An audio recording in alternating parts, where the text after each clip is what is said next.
All right, let's jump right into this. On your anvils in front of you is a cloth. Go ahead and lift that up.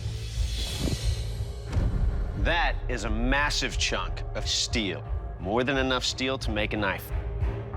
Here's the catch. Today, you won't be making knives. Your first round challenge is to forge a hatchet with an integral handle in your signature style. Wow, that sucks.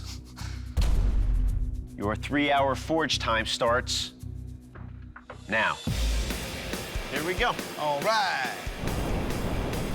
This is easily 3 times larger than any piece of stock steel we've ever given our bladesmiths. There's a lot of metal to manipulate in this challenge. They actually probably have enough to do normal size one and then a miniature one. I think competing with a master smith is something I did not expect. I am honored, thrilled, and terrified that it's going to be my doom. Ray actually looks kind of bored.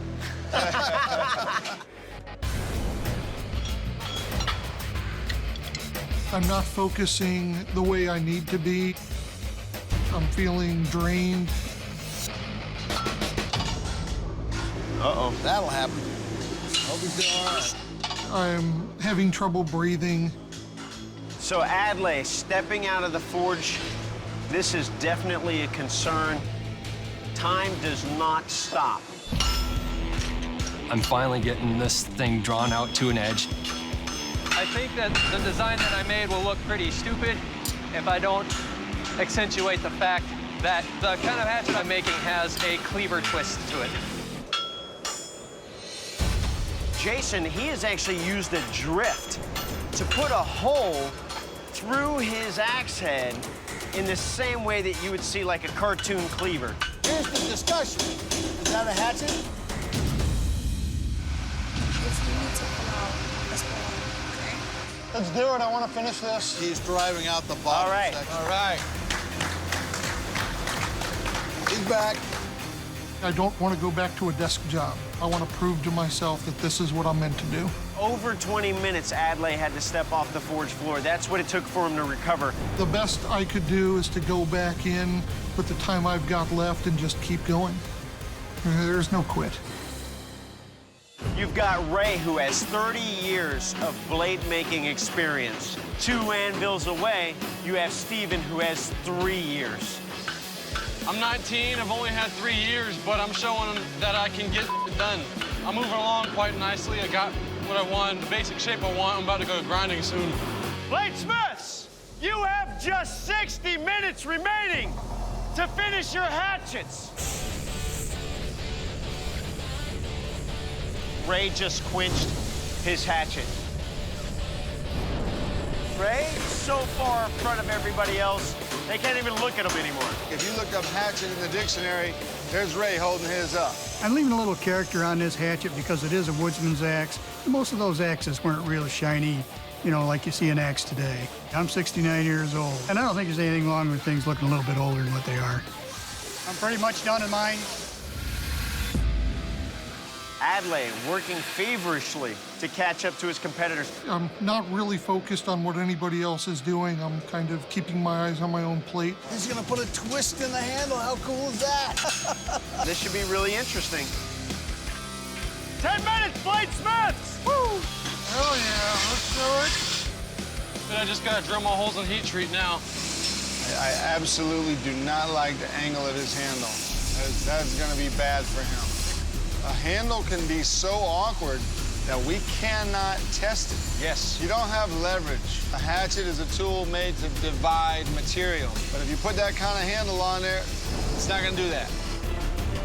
10, 9, 8, 7, 6, 5, 4, 3, 2, 1. Shut down your machine and drop your tools. Your forging period has ended. All right, judges, let's go ahead and start with Steven's blade on the end, please, Doug. Well, Steve was trying to go with two particular ideas over here. The head of a hatchet in line with the curvature of a kukri. But when you put them together with the length, it doesn't work. It's very hard to index properly. You could actually even miss your target. All right, let's move on to Jason's blade. Just hope they like the cleaver idea. Ah, the giant cleaver hatchet. When he wound up with this theme of a cleaver for his hatchet, you know, the idea of drifting a hole in there, I kind of appreciate that. But Dave, is it a cleaver or is it a hatchet? It's a hatchet, but it's got a cleaver theme to it. Okay.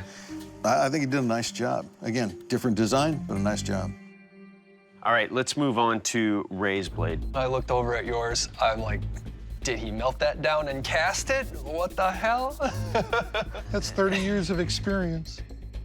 The shape is classic hatchet. He's exactly at 4 inches, but I would like to see this area have been a little smoother. I don't mind forged texture. I just kind of like more even forged texture. Adelaide's blade.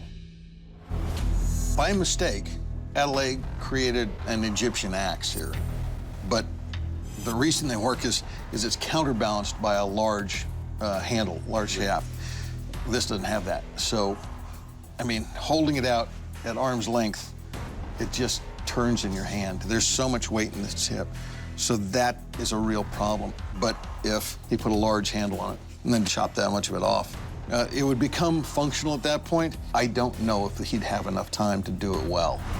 All right, gentlemen, you have to make a decision about who's leaving the forge today. Doug, have you made yours? Yes, I have. Dave? Yeah. Jason? Yeah, man. Let's go tell our smiths. Welcome back, bladesmiths. The judges have made their final decision. It's time for one of you to leave the forge. The bladesmith leaving the forge is Adelaide. Your hatchet did not make the cut.